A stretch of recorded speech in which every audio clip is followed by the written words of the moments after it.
अवधूत चिंतन श्री गुरुदेव दत्त श्री स्वामी समर्थ सर्वांना. आज आपण बघणार आहोत श्री दुर्गा सप्तशती कथासार अध्याय 9. तर युद्धात जय मिळो अथवा मरण येवो, पण युद्धच करण्याचा निश्चय करून व सैन्याची जमवाजमव करून निशुंभ रणभूमीवर जाऊन दाखल झाला. शुंभ सुद्धा त्याच्या पाठोपाठ निघाला आणि तिकडे जाऊन तो पोचला. परंतु धर्मयुद्धाचे ज्ञान असल्यामुळे शुंभाने युद्धात भाग न घेता फक्त प्रेक्षकाची भूमिका निभावली. निशुंभाने वेळ न दवडता शिंगापासून बनवलेले धनुष्य हातात घेतले आणि जगदंबेला घाबरवण्यासाठी सरासर बाण सोडण्यास प्रारंभ केला. चंडिकेने ते पाहिले आणि ती हसू लागली.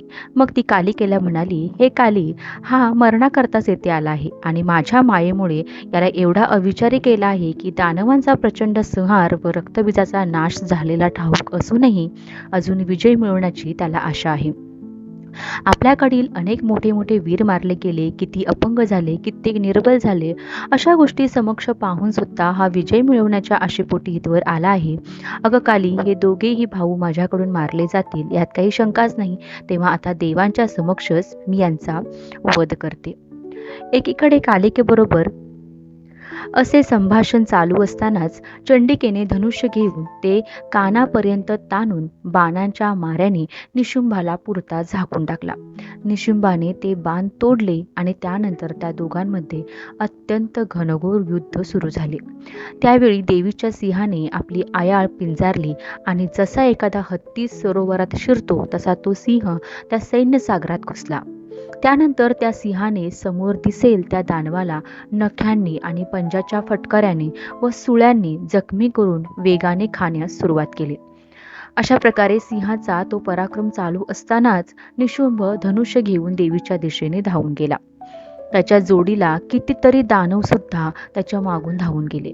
तिकडे शुंभाने सुद्धा बघायची जी भूमिका होती त्याची ती सोडली आणि तो कालिकेला मारून जगदंबेला पळवून न्यावी असे मनाशी ठरवून तो समोर आला. त्याला असे दिसले की ती अत्यंत देखणी व शृंगार रसाने परिपूर्ण असूनही त्यावेळी मात्र अतिशय क्रूर व ती भयानक वाटत होती. त्या त्रैलोक्य सुंदरीचे दोन्ही डोळे रागामुळे रक्तासारखे लालभडक झालेले होते.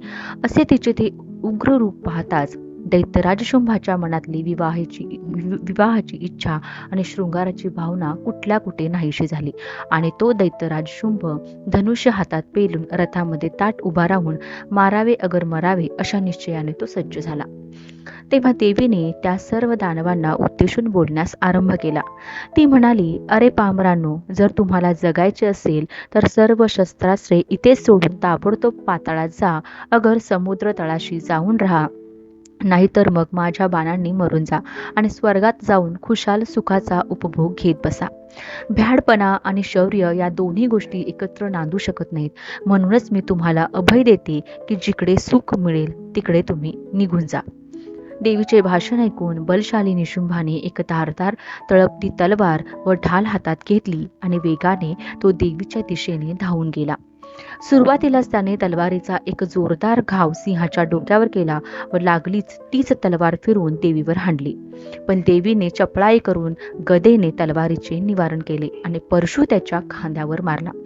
तशाही घायाळ स्थितीत वेदनांची पर्वा न करता त्या महावीर निशुंभाने देवीवर तलवारीचा वार केलाच. त्या प्रसंगी देवीने एवढ्या मोठ्याने घंटा वाजवली की दैत्य मनात दचकले.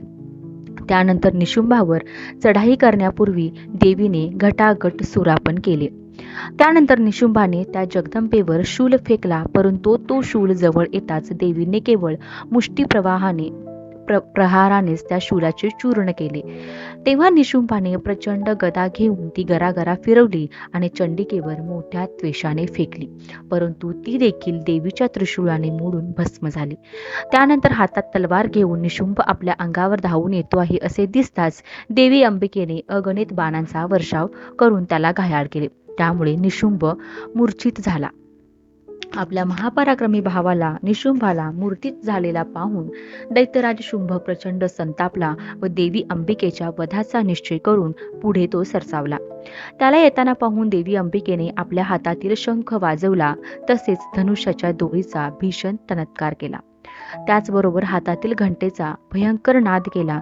त्या भयंकर नादाने दशदिशा व्यापून जाऊन दैत्यसेना निस्तेज झाली. सिंहानेही आपल्या घनगंभीर गर्जनेने सर्व दिशा दणाणून सोडल्या. त्यानंतर कालिकेने पृथ्वीवरून आकाशात जोराने उड्डाण केले आणि आकाशात उंच भरारी घेतल्यानंतर परत आकाशातून पृथ्वीवर मोठ्या वेगाने येऊन आपल्या दोन्ही हातांनी प्रचंड मोठा आवाज केला.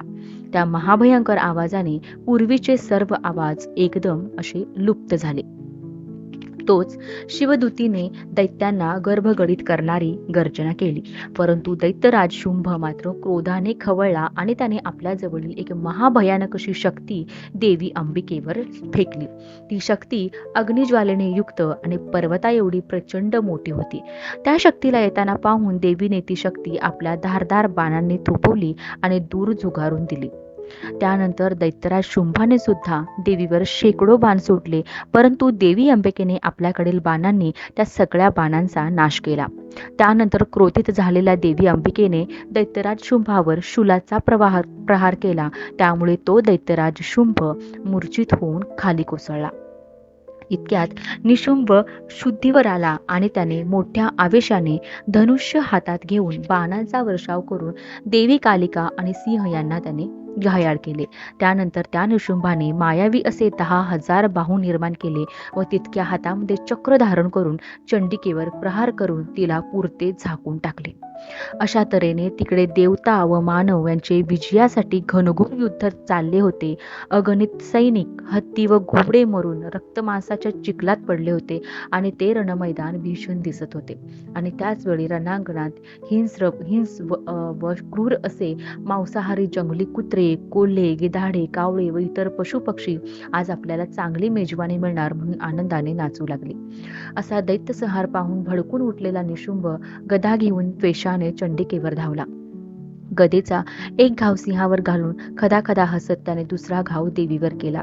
त्यामुळे देवीचा क्रोध एकदम शिगेस पोचला आणि ती बोलली, अरे महामूर्खा, थांब आता, मी तुझे मस्तकच सोडते आणि लवकरच तुला यमाच्या घरीच पाठवते. एवढे वाक्य संपते न संपते तोच चंडिकेने पाहता पाहता तीक्ष्ण कृपणाने त्याचे मस्तकच छेदून टाकले. तशाही अवस्थेत निशुंभाचे शिरविरहित धड गदा उचलून धावत सुटले. तो विलक्षण प्रकार पाहून देव घाबरून गेले. मग देवीने बाणाने त्याचे हातपायच तोडून टाकले. तेव्हा मात्र तो पापी दैत्य निशुंभ निष्प्राण होऊन कोसळून खाली पडला. निशुंभाची अवस्था पाहून घाबरलेल्या दानव सेनेत मोठा हाहाकार माजला व ते सर्वजण पळून दैत्यराज शुंभ जिथे बेशुद्ध पडला होता ते तिथे गेले. दानव सेनेचा तो प्रचंड कोलाहल ऐकून दैत्यराज शुंभाला शुद्ध आली आणि त्या दैत्यराज शुंभाने रागारागाने त्या दानव सेनेला प्रश्न केला की अरे सैनिकांनो, निशुंभ कुठे आहे आणि तुम्ही रणमैदान सोडून परत का आलात? तेव्हा सैनिक म्हणाले, महाराज, आपले बंधू निशुंभ युद्धात मारले गेले आणि त्यांचे सैनिक सुद्धा मारले गेले. देवीने त्यांचाही वध केला आहे. आम्हीच कसे बसे वाचलो म्हणून ही वार्ता सांगण्यासाठी आम्ही परतून आलो. हे दैत्यराजेश्वर, देवीच्या शस्त्राघाताने निशुंभ महाराजांना वीरगती प्राप्त झाली असल्यामुळे सध्या आपण युद्धावर जाण्यासाठी ही योग्य वेळ नाही असे आम्हाला वाटते. ते सैनिक पुढे म्हणाले, महाराज, तुम्ही या देवीला साधी देवी समजू नका. आम्ही शपथेवर सांगतो की ही परमाशक्तीच आहे. हिचे कार्य अकल्पनीय आहे आणि तिला जाणणे देवांना सुद्धा शक्य नाही. जेवढ्या प्रकारच्या म्हणून माया आहेत त्या सर्वांच्या मुळाशी हीच आहे. म्हणूनच त्या मायेच्या बळावर हिनेच वेगवेगळी रूपे घेतली आहेत आणि विचित्र भूषणे लेवून हातामध्ये शस्त्रे धरलेली आहेत. अहो, तिला पाहताच असा भास होतो की जणू काही दुसरी काळ रात्रीच आहे की काय. हिचे खेळ कळणे हे महाकठीण काम आहे. ही देवी देवांचे कार्य साधून देते म्हणून ते देव सुद्धा बेधडकपणे आकाशात उभे राहून तिची स्तुती करत आहेत. तर श्री दुर्गा सप्तशती कथासार अध्याय 9 समाप्त. तर दुर्गा सप्तशती कथासाराचे आधीचे जे काही अध्याय आहेत ते अपलोड केले आहेत डिस्क्रिप्शन बॉक्समध्ये, तर ते क्लिक करून तुम्ही आधीचे अध्याय सुद्धा बघू शकता. तर माझे खरंच व्हिडिओ तुम्हाला आवडले असतील तर व्हिडिओला लाईक, शेअर, कमेंट आणि सबस्क्राईब करा. शेजारील बेल आयकॉन सुद्धा प्रेस करा म्हणजे तुम्हाला माझ्या नवीन येणाऱ्या सर्व व्हिडिओचे नोटिफिकेशन मिळून जाईल. तर व्हिडिओ शेवटपर्यंत पाहिल्याबद्दल धन्यवाद.